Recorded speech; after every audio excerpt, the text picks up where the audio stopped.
Bismillahirrahmanirrahim. Assalamualaikum warahmatullahi wabarakatuh.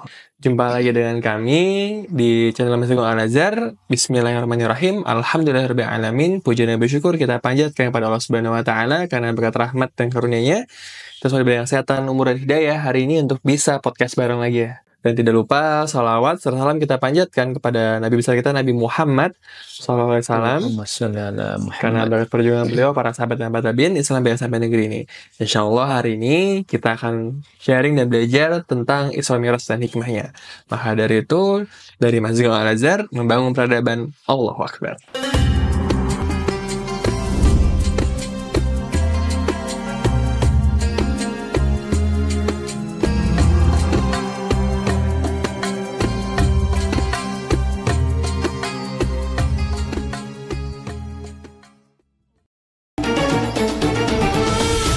Assalamualaikum Ustaz, salam lagi nih. Waalaikumsalam warahmatullahi wabarakatuh. Nggak berasa nih Ustaz, kita akan memperingati Isra Mi'raj lagi nih. Insya Allah di tanggal 27 Ustaz ya, Januari nanti ya. Insya Allah. Dan kan ini sebenarnya Ustaz, kalau di dunia modern ya kan, bagaimana kita memahami Isra Mi'raj ini Ustaz? Karena kan ini menarik Ustaz ya, Nabi itu bisa ke langit itu terbang gitu kan. Kira-kira gimana Ustaz hikmahnya Ustaz? Ya, bismillahirrahmanirrahim. Alhamdulillahirrabbilalamin. Wabihi nasta'inu ala umuri dunya waddin. Wassalatu wassalamu ala ashrafil anbiya wal mursalin. Wa ala alihi wa sahbihi wa man tabi'ahum ila yaumiddin. Amma ba'duh. Para pemirsa yang terhormat, para sahabat Al-Azhar, berkaitan dengan Isra Mi'raj ini yang sebagaimana ditanyakan dan kontekstualisasinya di era modern, tentu ini adalah sebuah peristiwa yang saat itu memang dan sampai sekarang menimbulkan tanda tanya dan pemikiran kita, antara pemikiran dan keimanan tentu saja. Yang paling utama tentu adalah bagaimana keyakinan kita menjadi tetap kokoh, meskipun bisa jadi pemikiran kita belum sampai. Di satu sisi, umpamanya Isra itu Allah memperjalankan Rasulullah Sallallahu Alaihi Wasallam di satu malam, ya, malam 27 itu, dari Masjidil Haram ke Masjidil Aqsa. Masjidil Haram itu ada di Makkah, kemudian Masjidil Aqsa itu ada di Palestina. 672 mil. Itu sekitar sama dengan 1.300 kilometer. Jadi Jakarta, Anyer, Panarukan itu 1.000 kilometer. Berarti sampai Bali lebih. 1.300 kilometer itu. Kalau kita naik pesawat sekitar 2 jam. Tetapi waktu itu belum ada pesawat. Naik pesawat gak mungkin. Naik apa? Di dalam riwayat itu naik buruk, ya. Buruk yang dia punya kecepatan yang sangat tinggi, yang bisa mengantarkan baginda Rasulullah Sallallahu Alaihi Wasallam. Tapi ini menjadi keyakinan kita untuk meyakini bahwa benar adanya baginda Rasulullah melakukan perjalanan itu. Mulai dari habis Isya sekitar jam 8 umpamanya, sampai kemudian menjelang subuh sudah kembali lagi. Berarti jam 8, 9, 10, 11, 12, 1, 2, 3, jam 3 atau jam 4 sudah balik lagi. Untuk waktu Indonesia umpamanya, karena menjelang subuh beliau sudah, berarti 8 jam.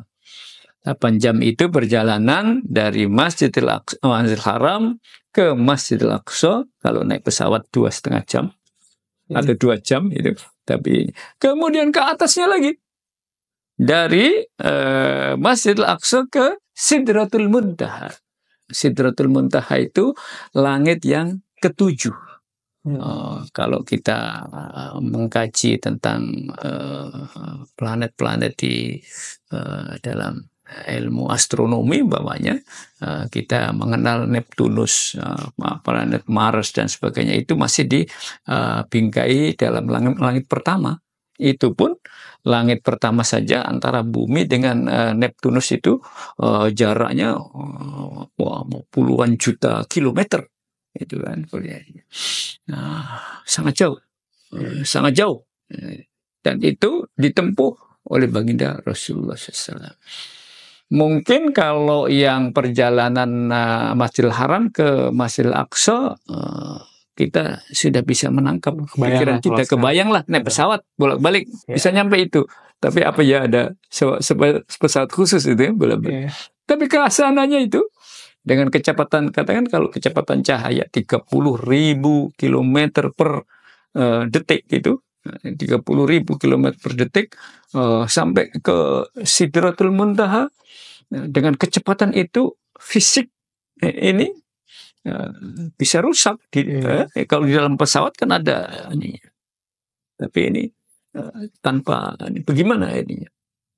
Lagi-lagi belum, bukan tidak ya, bukan tidak menjangkau akal kita, tapi belum menjangkau akal kita untuk memahami Mi'raj ke Sidratul Muntaha.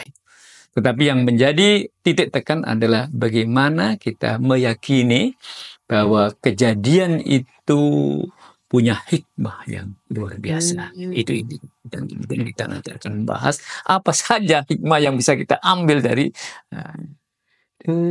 dan menarik, Ustaz, karena Isra Mi'raj itu kan perjalanan Nabi ya kan, ke langit gitu kan, ketemu para Nabi dan juga apa namanya, ada perintah sholat, Ustaz. Itu kira-kira gimana, Ustaz, hikmahnya terbesar itu gitu? Jadi Isra itu gambarannya adalah perjalanan yang horizontal, yang di ranah komunikasi sosial di dunia ini, di apa namanya, di bumi ini, itu horizontal, dari satu tempat ke tempat lain, ya, perjalanan horizontal, ya, satu tempat ke tempat lain. Nah, kemudian yang Mi'raj ini adalah perjalanan naik ke atas, ya, naik ke atas. Mi'raj itu perjalanan naik, perjalanan kepada Zat yang Maha Tinggi. Allah itu sendiri adalah Al-Ali, Allahu Ta'ala, Allah yang Maha Tinggi. Nah, kemudian Rasulullah diberangkatkan, dimi'rajkan ke sisi Allah di Sidratul Muntaha. Untuk apa? Untuk mengangkat derajat baginda Rasulullah Sallallahu Alaihi Wasallam, dan kemudian nanti diberikan, supaya menjadi tinggi itu diberikanlah ajaran-ajaran.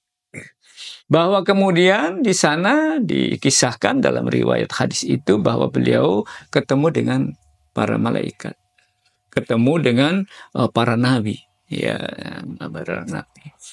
Dimaksudkan ruh-ruh para nabi itu bisa ketemu dengan nabi, dan untuk kemudian memberikan bandingan, mendengar informasi, umpamanya ketika dikasih perintah jumlah rakaat daripada sholat itu, ya, jumlah sholat, ya, jumlah sholat dalam sehari semalam itu berapa?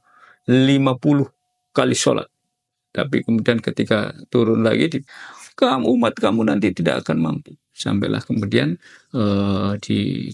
diturunkan menjadi hanya 5 kali dalam sehari semalam.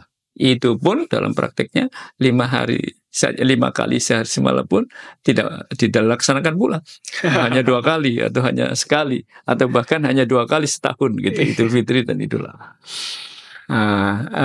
Ini ketika ketemu dengan para malaikat itu, dan tidak hanya ketemu dengan para rasul, para nabi, nah, ketemu dengan peristiwa-peristiwa yang ada peristiwa gambaran daripada orang-orang yang mendapatkan kebahagiaan surga,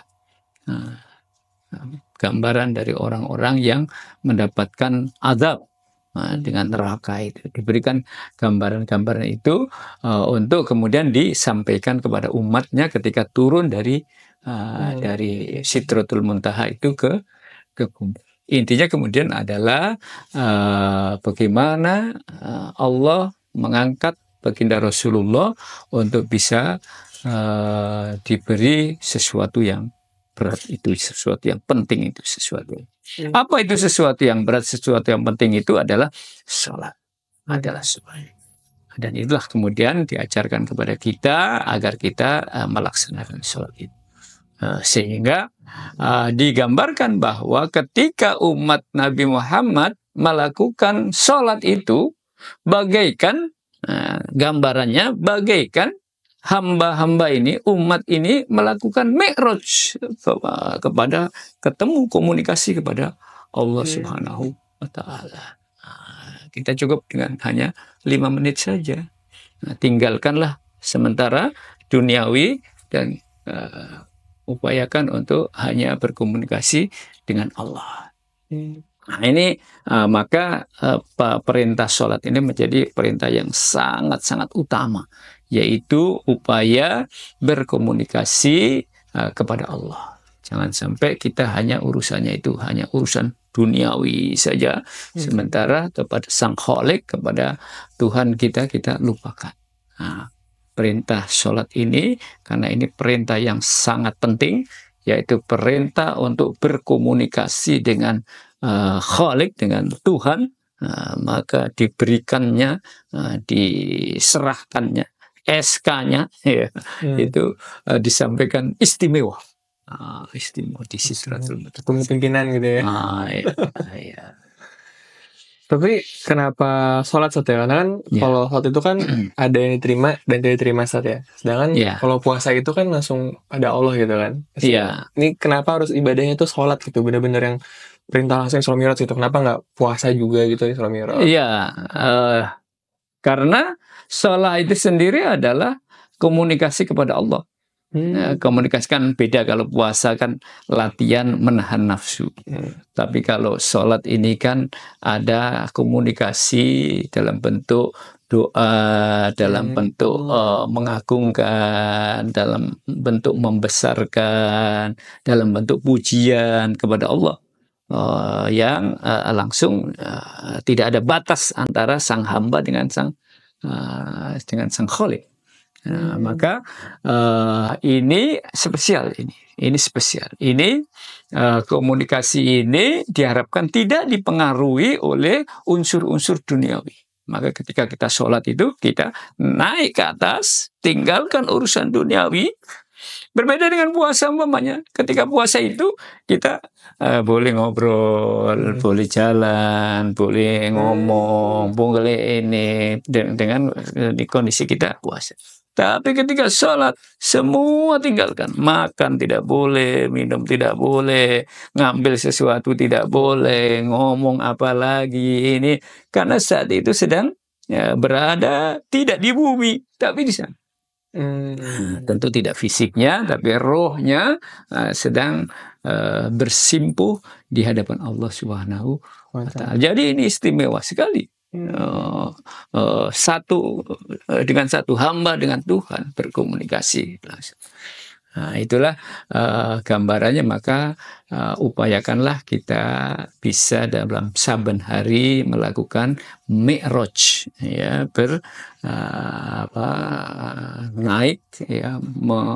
naik ke Sidratul Muntaha, bertemu dengan Allah, berkomunikasi dengannya, dengan kemudian meninggalkan semua yang terkait dengan urusan dunia. Maka di dalam khusyuk itu, sholat itu ada khusyuk itu.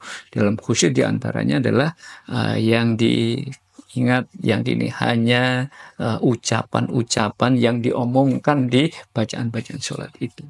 Sementara yang lain-lain, kalau kita membaca doa-doa tapi pikirannya kemana-mana, ya ini tidak fokus, tidak khusyuk. Maka ada diharuskan untuk ada khusyuk di dalam sholat itu. Siap. Berarti kalau kita bertafakur lagi nih, untung bukan puasa, karena kalau puasa kan tiap hari puasa gitu kan, mungkin berat Sat ya. Tiap hari zakat mungkin juga berat, dan sholat tuh gratis. Terus juga nggak memberatkan dan mudah gitu. Nah tapi menarik Ustaz, Nabi Muhammad ini kan pas lagi Isra Mi'raj ini kan ketemu dengan para nabi nih Ustaz. Kira-kira apa hikmah dari ketemu para nabi gitu? Apakah emang ada wasiat-wasiat takwa atau bagaimana gitu Ustaz pada nabi gitu? Iya, jadi yang tadi saya sudah sampaikan bahwa nabi-nabi yang ditemui itu kemudian memberikan advice, memberikan nasihat, memberikan bimbingan, memberikan usul ya, usul umpamanya yang tadi saya sebutkan, usul agar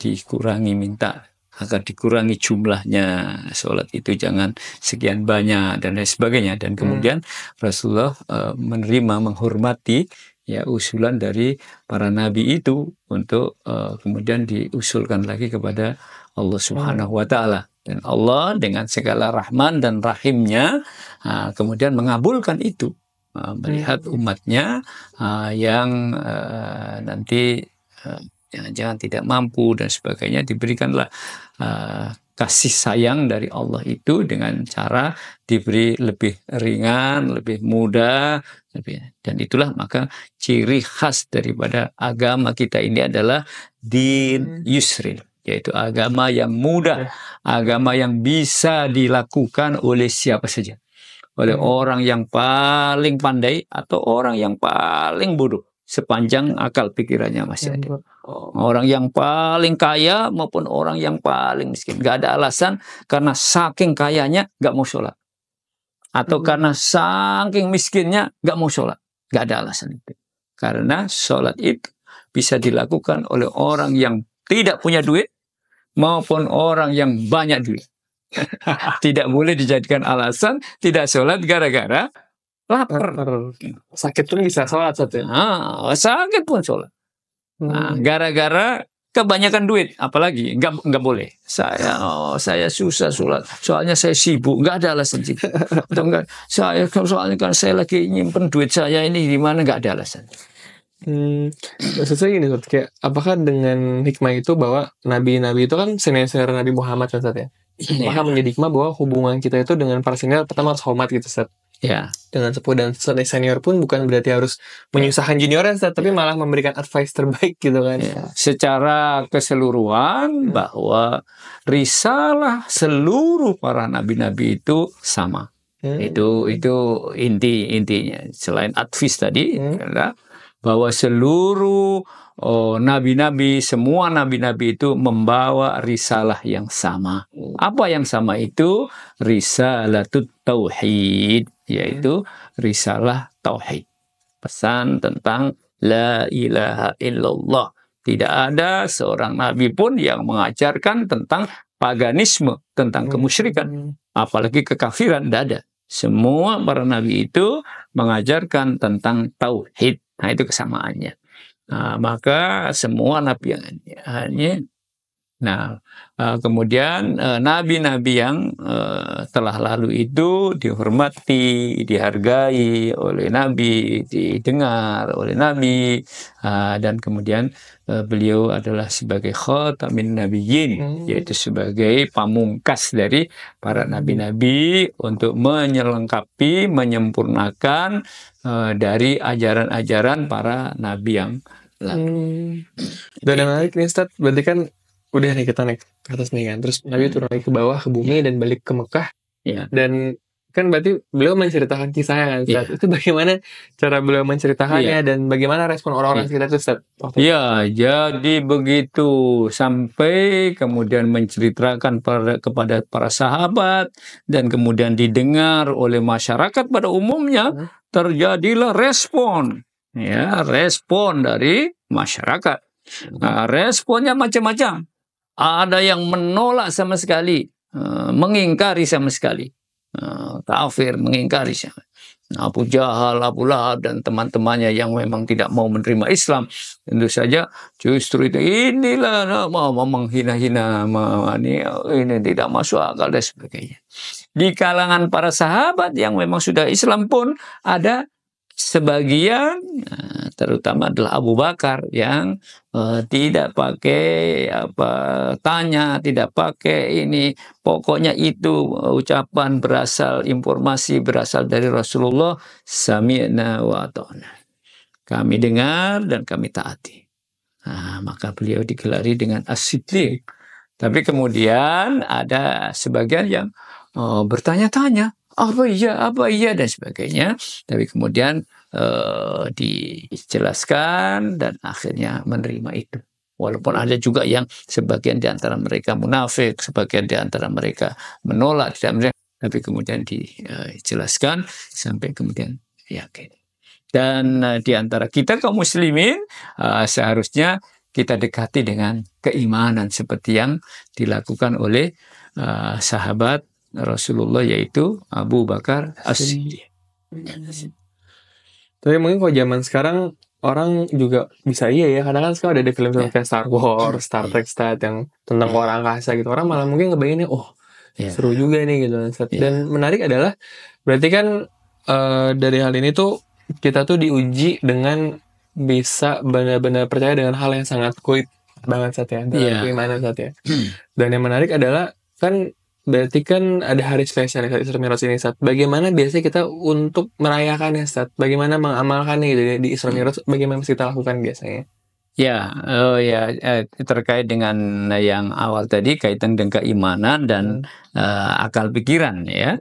Jadi tugas dari umat ini adalah kemudian satu meyakini, yang kedua kemudian menerangkan secara logika bahwa apa-apa yang awalnya belum dipahami dan dianggap aneh, dianggap tidak masuk akal, pada perkembangan berikutnya ketika teknologi bisa ditemukan, ilmu pengetahuan bisa ditemukan, bisa jadi kemudian masuk akal.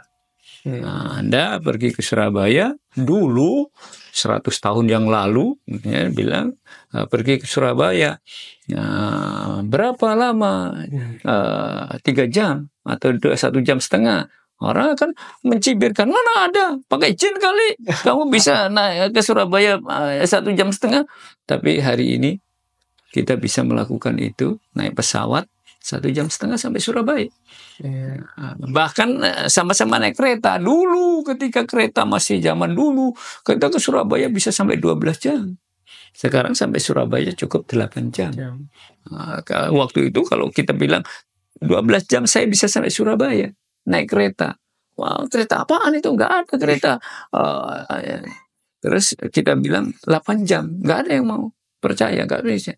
Tapi dengan teknologi ilmu pengetahuan, sesuatu yang jaraknya jauh bisa menjadi dekat, menjadi singkat. Nah, apa yang ingin saya katakan? Bahwa keimanan itu juga didekatkan dengan akal.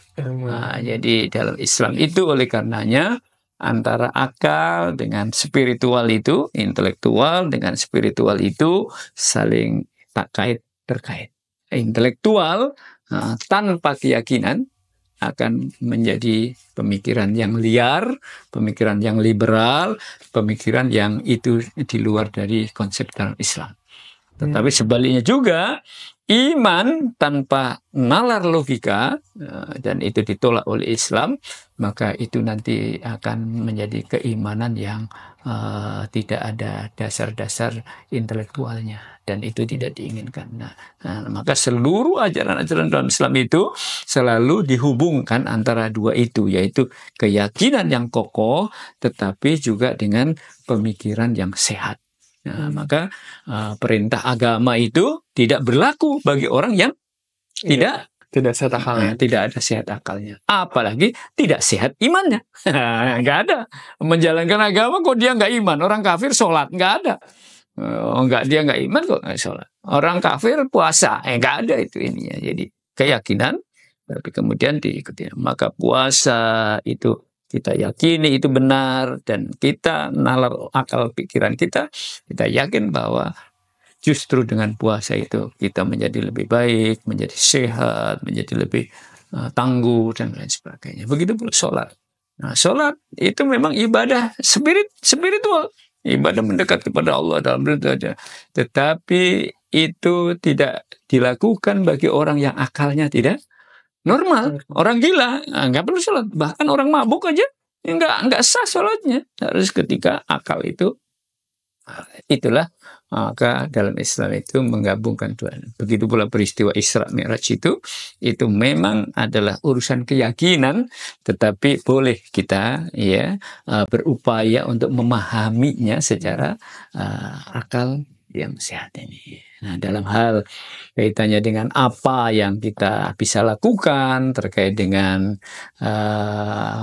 peringatan Isra dan Mi'raj ini, ya dua hal itu, yaitu yang pertama adalah kaitannya dengan Isra, yaitu komunikasi sosial, ya komunikasi sosial, hubungan sosial kita dengan masyarakat. Nah, kita perbaiki. Dan kemudian yang kedua adalah Mi'raj ini, komunikasi vertikal kita, hubungan kita sebagai hamba kepada Allah, ini juga harus kita perbaiki. Jangan sampai terjadi setiap tahun kita peringati Isra dan Mi'raj, Isra dan Mi'raj, Isra dan Mi'raj, tetapi praktik kita secara sosial kita kejam kepada orang, kita bengis kepada orang, kita tidak ramah kepada orang, ya.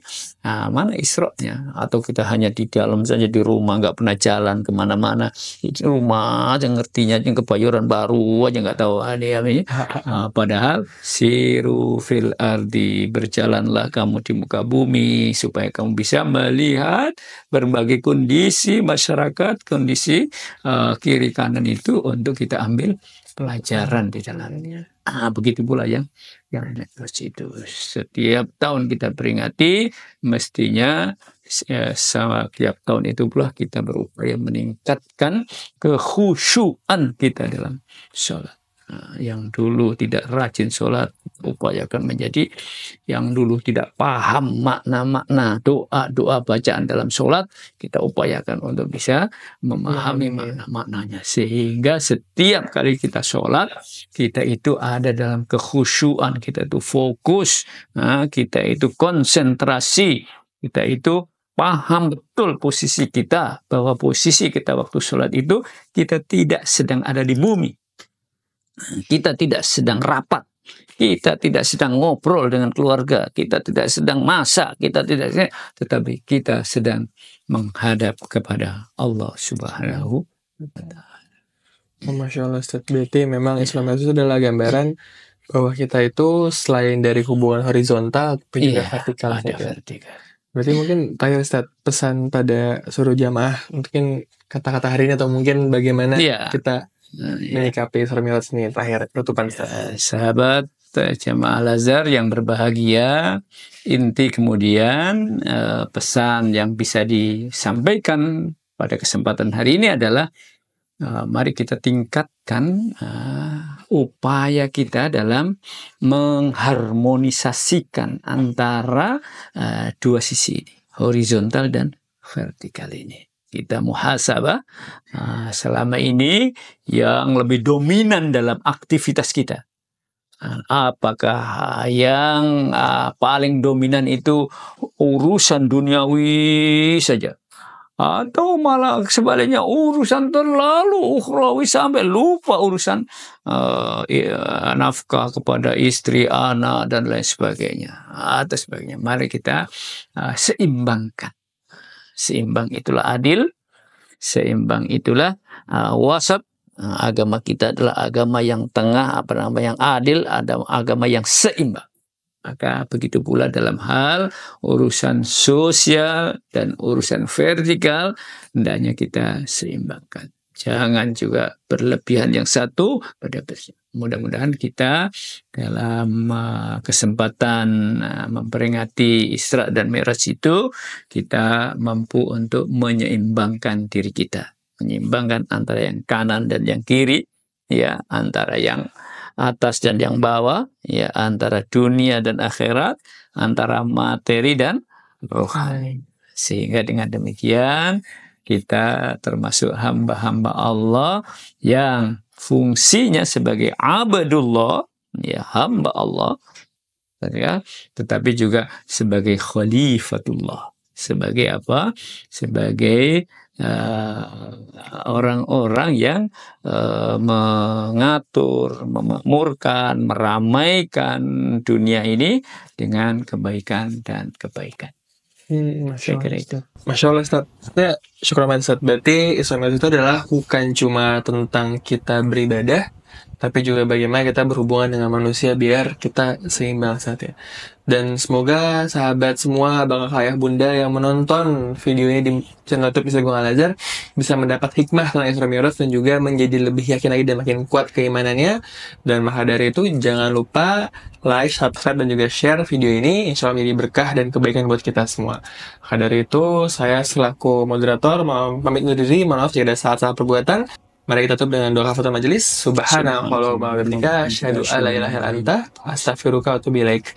Dari Masjid Al Azhar membangun peradaban. Allahu akbar. Wassalamualaikum warahmatullahi wabarakatuh.